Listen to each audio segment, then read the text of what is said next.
అందరికీ నమస్కారం. వెన్నెల్లో చందమామ కథలకు స్వాగతం. ఈరోజు కథ తల్లి లేని పిల్లి కూన. అనగనగా ఒక ఊరు. ఆ ఊరి బయట వాముల దొడ్లో ఒక పిల్లి ఉండేది. దానికో బుల్లి పిల్లి కూన పుట్టింది. పాపం పిల్లి కూనని కన్న వెంటనే దాని తల్లి చచ్చిపోయింది.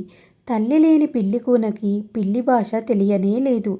పిల్లి కూనకి ఆకలి వేసింది. పాలు కావాలి. కానీ ఎలా అడగాలో తెలియలేదు దానికి.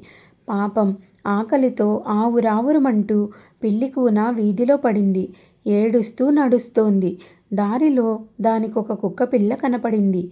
పిల్లి కూనని కుక్కపిల్ల అడిగింది కదా, పిల్లి కూన పిల్లి కూన గల్లగల్ల పిల్లి కూన కళ్ళనీళ్ళు ఎందుకమ్మా?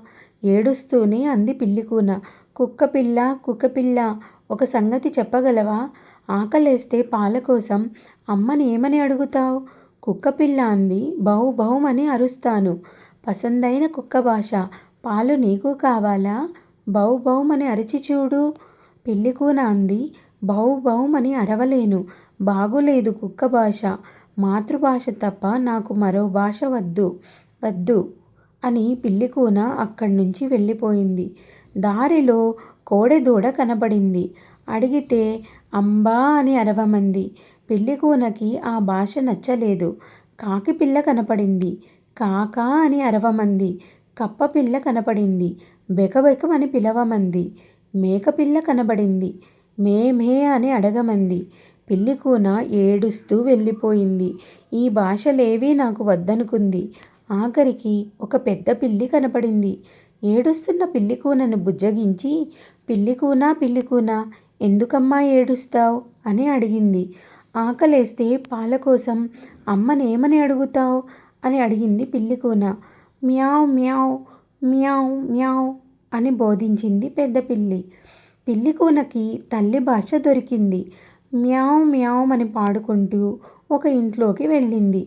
ఆ ఇంట్లో శారద అనే అమ్మాయి ఉంది.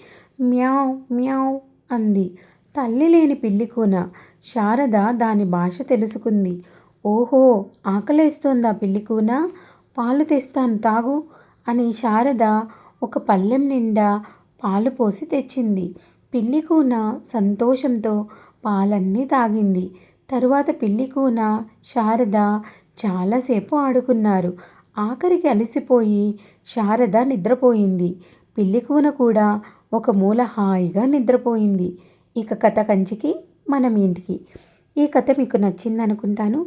నచ్చినట్టయితే లైక్ చేసి, షేర్ చేసి మా ఛానల్ని సబ్స్క్రైబ్ చేసుకుంటారని ఆశిస్తున్నాను. Thank you.